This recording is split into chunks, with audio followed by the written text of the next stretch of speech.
Vous êtes à l'écoute de la Voix de la Russie. Le 16 septembre, Ban Ki-moon a présenté devant le Conseil de sécurité de l'ONU le rapport des experts qui ont enquêté en Syrie sur le massacre chimique du 21 août.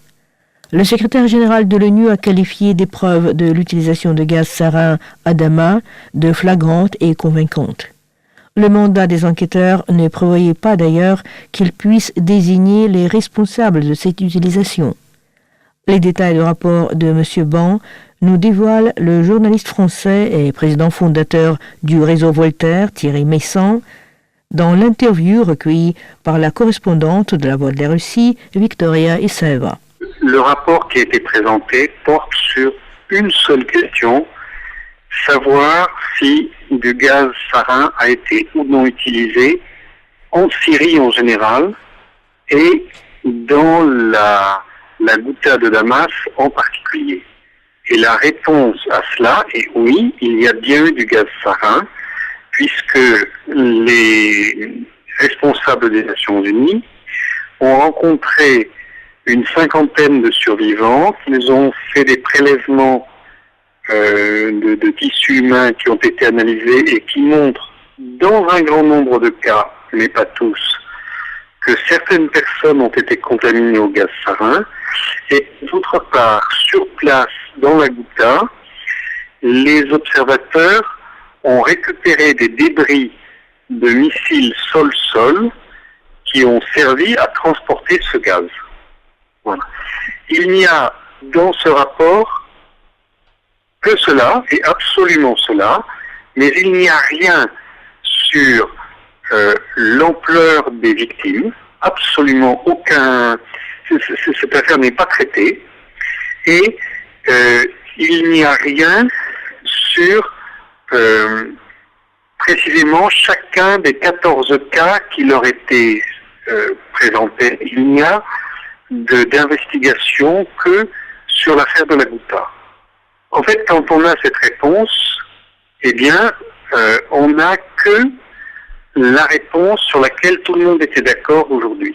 Puisque hier soir, les autorités syriennes ont diffusé à la télévision Al-Ikhbariyya le témoignage de 2 personnes qui ont été faites prisonniers par l'armée et qui ont expliqué comment ils avaient transporté des missiles et des précurseurs chimiques pour charger ces missiles depuis une base militaire turque, je dis bien une base militaire turque, jusqu'à Damas.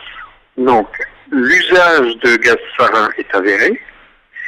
Le fait que le gaz ait été dispersé par au moins 2 missiles qui ont été tirés d'une zone rebelle vers une autre zone rebelle, comme l'a montré les photos satellitaires russes qui étaient transmises au Conseil de sécurité, tout ça c'est très clair. Mais il n'y a toujours pas d'accord entre les membres du Conseil sur l'origine de ces gaz. Donc la Syrie explique que c'est une opération turque, non pas d'éléments turcs incontrôlés, mais de l'armée turque.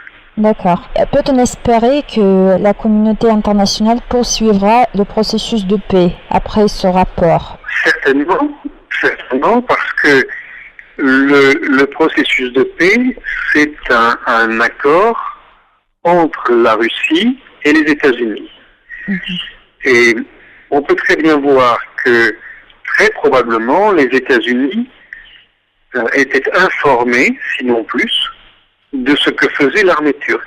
Et d'ailleurs, probablement également le Royaume-Uni et la France. Mais comme cette opération a échoué, je pense que les États-Unis reviennent à l'accord initial qu'ils avaient avec la Russie le 30 juin 2012 à Genève, et qu'on se dirige vers une conférence qui permettra à la Russie et aux États-Unis de se partager le Proche-Orient, cette fois-ci sur le dos des alliés des États-Unis, que sont le Royaume-Uni et la France, puisque le Royaume-Uni vient de se retirer de la course, et que la France s'est engagée d'une manière tout à fait inconsidérée dans cette affaire en y perdant une partie de son autorité.